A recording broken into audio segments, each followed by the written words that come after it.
Halo sahabat, selamat datang di channel Nisa Audio Official.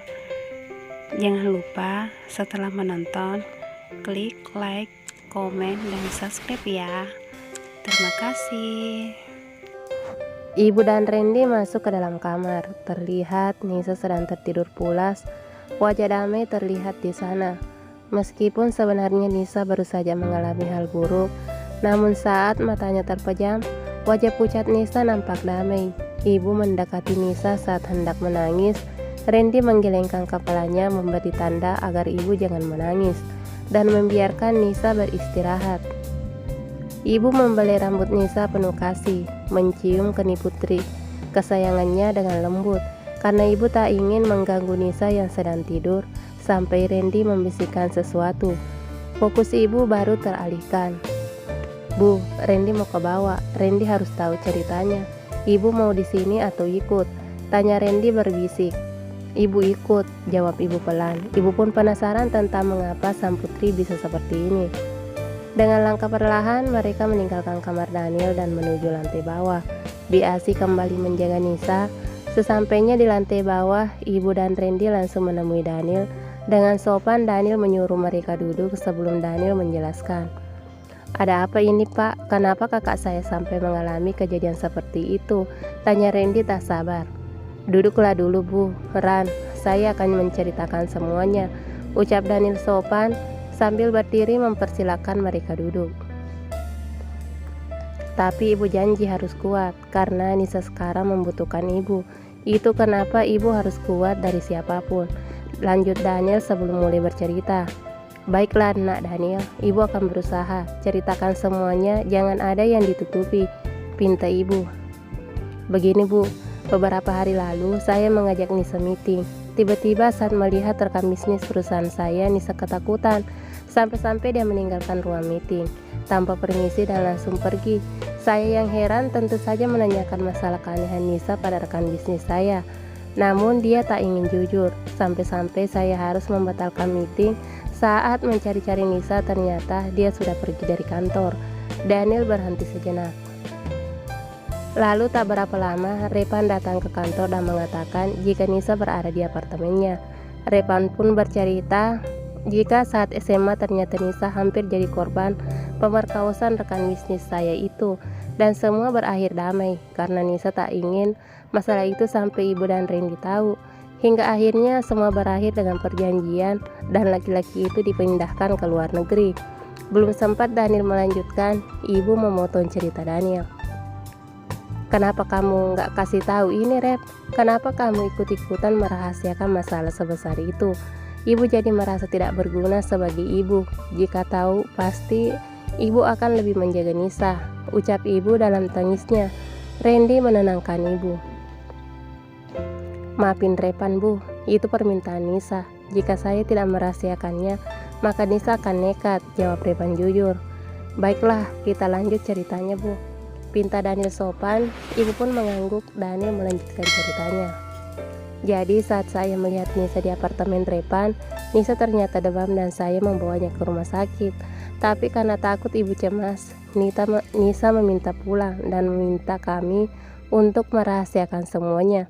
Saya terpaksa menurutinya. Itu kenapa waktu saya mengantar Nisa waktu itu, saya hanya bilang Nisa tak enak badan karena dia kelelahan. Daniel menarik napasnya, melepas sedikit rasa sesaknya.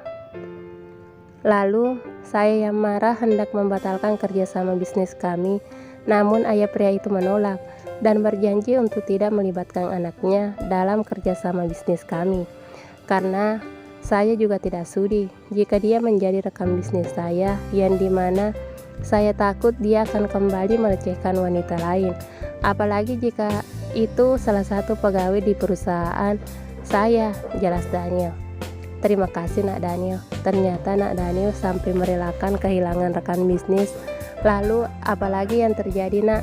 Tanya ibu. Daniel pun melanjutkan. Ibu tak perlu berterima kasih, karena masalah itulah akhirnya dia marah dan ingin membalas dendam. Saya sudah menduga. Makanya saya menyuruh Nisa untuk tidak kemana-mana, apalagi tanpa ada yang menemani. Dan saya juga melarang Nisa untuk bekerja. Tapi dengan bodohnya saya malah mengajak Nisa keluar. Terlebih lagi, saya tidak menjaganya dengan baik. Harusnya saya tidak membiarkan Nisa lepas dari pantauan saya. Saya yang bersalah, Bu, sesal Daniel. Ibu mendekati Daniel dan menepuk-nepuk punggung tangan Daniel. Tidak, Nak. Ibu tahu kamu tidak bermaksud begitu. Kamu sudah berusaha menjaga Nisa. Hanya saja Nisa sedang bernasib sial. Ibu percaya kamu sudah berusaha menjaga Nisa. Ibu tidak menyalahkanmu. Ibu malah bersyukur kamu bahkan bisa menemukan Nisa sebelum hal lebih buruk terjadi. Ibu menenangkan Daniel. Terima kasih, Bu, karena sudah mempercayai saya. Untung saja pria beringik itu belum sempat menodai Nisa. Namun karena dia sudah menyentuh tubuh Nisa, Nisa merasa jijik dengan tubuhnya sendiri. Itu kenapa dia bahkan menyakiti tubuhnya, sampai-sampai dokter yang saya panggil harus menyuntik Nisa dengan obat penenang. Tapi saya janji, Bu, saya akan membantu Nisa agar Nisa menghilangkan traumanya. Saya akan mencari psikiater bagus, ucap Daniel serius. Iya, Daniel, Ibu percaya, karena Ibu tahu kamu orang baik, saut Ibu.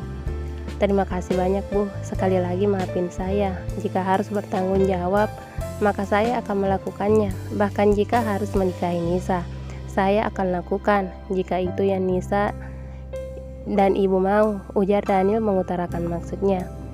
Tidak, Nak, itu bukan kesalahanmu. Kenapa kamu harus menanggungnya?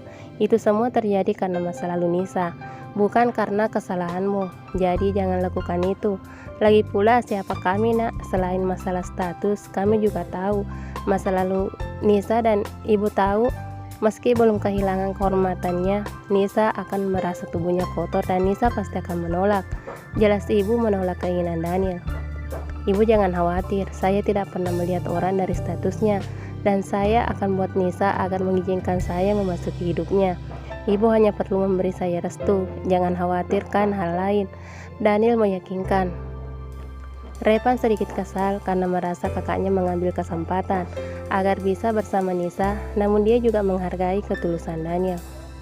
Kalau Nak Daniel bersikeras, Ibu bisa apa? Jika Nisa setuju dan itu yang terbaik, maka Ibu akan merestui, tapi berjanjilah untuk selalu membuat Nisa bahagia dan jangan melukai hatinya, ucap Ibu yang akhirnya Ibu merestui. Terima kasih, Bu. Percayalah Daniel akan membahagiakan Nisa, menjaga serta tidak akan membuatnya sedih, saut Daniel yakin.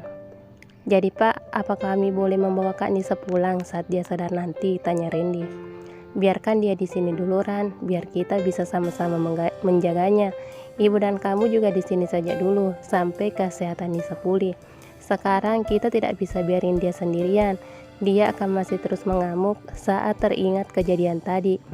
Jika di sini kalau sudah tidak terkontrol, kita bisa langsung memanggil dokter.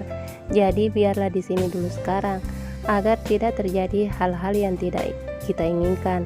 Jelas Daniel meyakinkan. Akhirnya Ibu dan Randy setuju dan mereka akan tinggal di rumah Daniel sementara waktu. Sore harinya Randy dan Ibu pulang sebentar untuk mengambil pakaian mereka dan Nisa. Mereka diantar Repan yang juga berniat mengambil pakaiannya. Karena Ibu merasa nyaman jika ada Repan juga, dikarenakan Ibu sudah lama mengenal Repan. Setelah semua orang pergi, Daniel masuk ke kamar. Daniel meminta Biasi untuk memasak makan malam. Brian yang juga pandai memasak ingin membantu Biasi, karena Biasi harus memasak untuk beberapa orang. Daniel menggantikan Biasi menjaga Nisa, sekalian ingin membersihkan diri.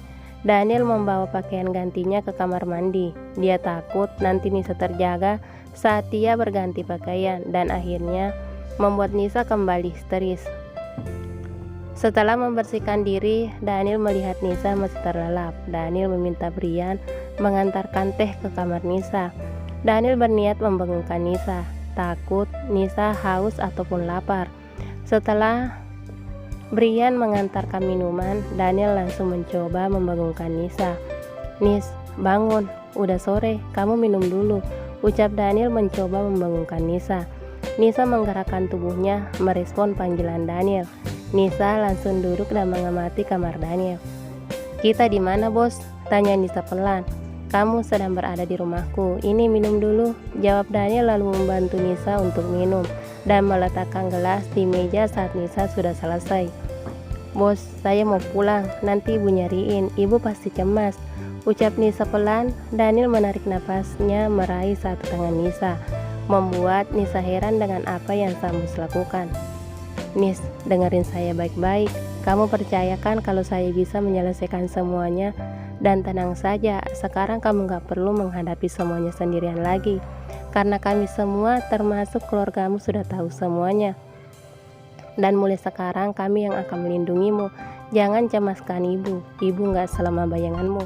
Buktinya ibu bisa menerima semuanya, jelas Daniel. Kenapa bos kasih tahu ibu dan Randy? Sekarang saya makin gak tahu bagaimana cara menghadapi mereka. Bukan aja masalah itu bos, tapi saya juga merasa malu. Saya merasa kotor dan gak pantas buat menghadapi mereka, terang Nisa dengan air matanya, menerangkan mengapa dia selama ini bungkam. Dengar Nisa, siapa yang bilang kamu kotor? Itu kenapa Tuhan selalu berhasil melindungi kamu dengan membuat cacingan itu tidak pernah mendapat hal berharga milikmu. Karena Tuhan tidak ingin kamu merasa seperti itu. Jika sikap dan pemikiranmu begini, itu artinya kamu tidak bersyukur karena sudah berhasil menjaga hal yang kamu anggap berharga. Daniel bicara tegas membuat Nisa tertegun. Apa benar kata bos, aku tidak bersyukur, tapi cacingan itu sudah menyentuh tubuhku dengan tangan kotornya dan aku merasa jijik jika mengingat hal itu, betin Nisa. Saya mau tidur lagi, saya masih bingung, ucap Nisa akhirnya. Ya sudah, mungkin efek obat tidurnya masih ada. Nanti saya akan bangunin kamu kalau makan malam sudah siap, ujar Daniel sambil membantu Nisa merebahkan diri.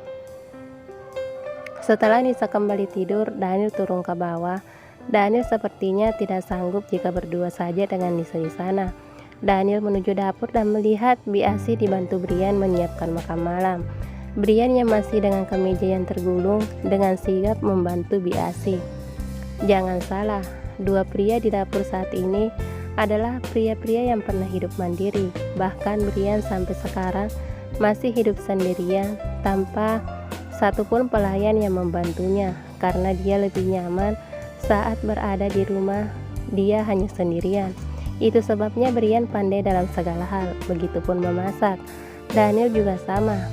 Saat di luar negeri, Daniel hanya hidup sendiri mengurus semua keperluannya sendiri.